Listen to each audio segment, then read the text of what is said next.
देखो Myers formula आज देखते हैं। मेयर्स फार्मूला Cp माइनस में Cv इक्वल्स में R। R क्या होता है? Gas constant. देखते हैं इसको। डेल्टा Q इक्वल्स में डेल्टा U प्लस में P डेल्टा V। ये कैसे होता है? तो ये फर्स्ट लॉ ऑफ थर्मोडायनामिक्स का स्टेटमेंट से आया। ठीक है, अगर इस स्टेटमेंट में हम चेंज करते हैं, if the heat Q delta Q is absorbed at constant volume, then अगर हीट जो हम सिस्टम को दे रहे हैं, जैसे मान लो कि ये सिस्टम और इस सिस्टम में अगर हम हीट दे रहे हैं, डेल्टा Q हीट दे रहे हैं एट कांस्टेंट वॉल्यूम, वॉल्यूम क्या है इसका? कांस्टेंट है, तो डेल्टा V इक्वल्स में क्या आ जाएगा? 0। अब डेल्टा V 0 आ गया मतलब कांस्टेंट वॉल्यूम है ना, वॉल्यूम कांस्टेंट है, तो डेल्टा V का चेंज कितना आ जाएगा? 0 आ जाएगा। तो इसको हम क्या लिख सकते हैं? Cv इक्वल्स में डेल्टा Q अपॉन में delta V, delta T into में V और डेल्टा U अपॉन में डेल्टा T इनटू में V। ये क्यों लिख दिया? तो देखो डेल्टा T तो नीचे में सेम ही है, कांस्टेंट वॉल्यूम चल ही रहा है। जो हीट है, अमाउंट ऑफ हीट Q है, अगर उसका वॉल्यूम बढ़ नहीं रहा है, क्योंकि देखो डेल्टा Q इक्वल्स में डेल्टा U प्लस में P डेल्टा V। अब डेल्टा V को हमने 0 एज्यूम कर लिया, देखो स्टेटमेंट से 0 एज्यूम कर चुके हैं। तो अगर हम स्टेटमेंट से 0 एज्यूम कर चुके हैं, तो ये टोटल का टोटल पार्ट तो 0 हो गया ना, टोटल का टोटल पार्ट 0 हो गया। और अगर ये टोटल पार्ट 0 हो गया तो डेल्टा इक्वल्स में कितना आ गया? Delta U।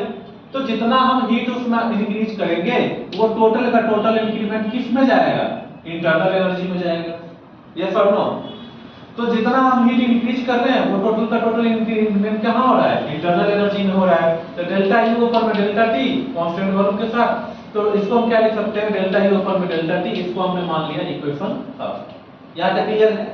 देखो डेल्टा U ऊपर में डेल्टा T कांस्टेंट वॉल्यूम पे हो रहा है, तो अगर हमने वॉल्यूम को कांस्टेंट रख लिया, तो जो भी हम एनर्जी उसमें दे रहे हैं, सिस्टम में अगर जो भी एनर्जी हम इसके लिए दे रहे हैं, वो स्टेटमेंट के हिसाब से थर्मोडायनामिक्स का फर्स्ट रूल ये कहता है कि अगर वॉल्यूम कांस्टेंट है, तो ये पूरा का पूरा टर्म क्या हो जाएगा? 0 हो जाएगा। तो जितना हीट हम उसमें दे रहे हैं, वो हीट क्या हो जाएगा? इंटरनल एनर्जी में जाएगा। इतना क्लियर है? अब देखो, now if the heat delta Q is absorbed at constant pressure, अगर हम उसको कांस्टेंट प्रेशर पे दें, तो कांस्टेंट प्रेशर पे, कांस्टेंट प्रेशर मतलब P0 है यहाँ पे, P0, तो Cp इक्वल्स में क्या लिख सकते हैं? Delta Q upon delta T at constant pressure, तो delta U upon delta T at constant pressure.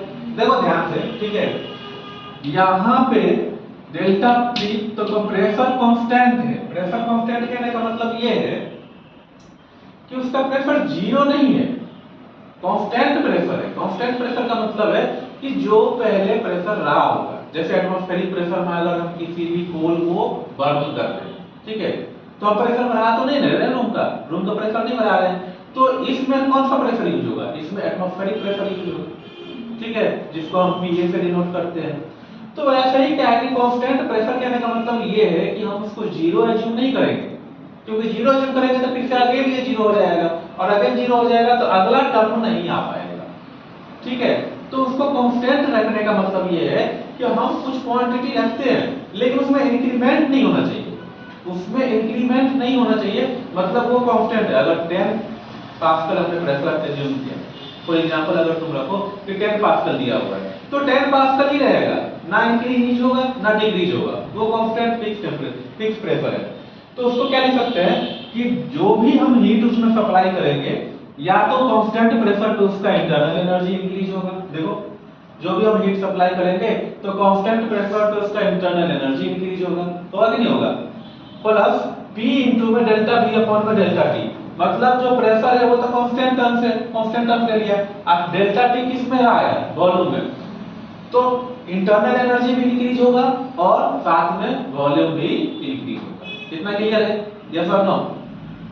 तो इसको क्या लिख सकते हैं हम? डेल्टा U अपॉन में डेल्टा T प्लस में P डेल्टा V अपॉन में delta T at constant pressure equation 2।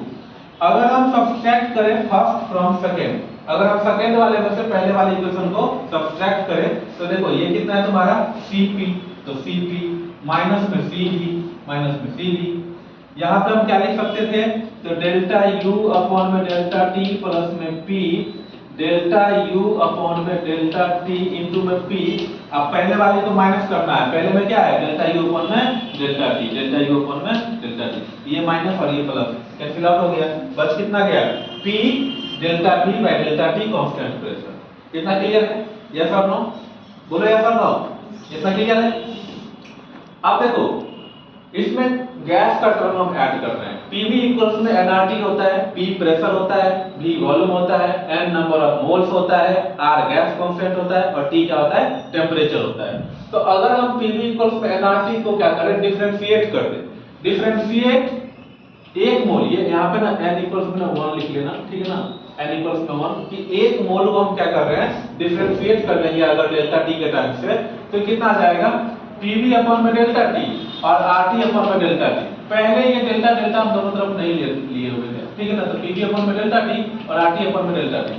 अब अगर मान लो हमने दोनों साइड में डेल्टा लगा दिया, दोनों साइड में डेल्टा लगा सकते हैं, दोनों साइड में डेल्टा लगाने से कोई इक्वेशन में फर्क तो करेगा नहीं, लेकिन उसमें देखो कितना चेंज आ जाएगा। चेंज ये आएगा तो P डेल्टा V अपन में डेल्टा T, डेल्टा को हम V के साथ लेके चले गए और P को अलग कर दिया, R को अलग कर दिया और डेल्टा को T के साथ डेल्टा T, तो डेल्टा T और डेल्टा T से कैंसिल आउट हो गया, ये कितना बच गया 1 बच गया, यस और नो? तो ये 1 बच गया, तो R इक्वल्स में कितना P delta V by delta T, और P delta V by delta T को देखो, P delta V by delta T को हम क्या लिख सकते हैं Cp माइनस में Cv लिख सकते हैं, यस और नो? तो Cv P delta V by delta T को हम Cp माइनस में Cv लिख सकते हैं, उसी को यहाँ पर रिप्रेजेंट कर दिया, तो Cp माइनस में Cv इक्वल्स में कितना R, और इसी को क्या बोला जाता है मेयर्स फार्मूला। Cp माइनस में Cv इक्वल्स में R को ही क्या बोला जाता है मेयर्स फार्मूला बोला जाता है, और ये नीट में इतना इंपॉर्टेंट है कि लगभग सारे क्वेश्चंस को कनेक्ट कर देता है, बहुत सारे क्वेश्चंस इससे आते हैं, अभी हम इस पे बहुत सारे न्यूमेरिकल्स भी करेंगे। क्लियर है इतना? अब नोट थोड़ी जल्दी से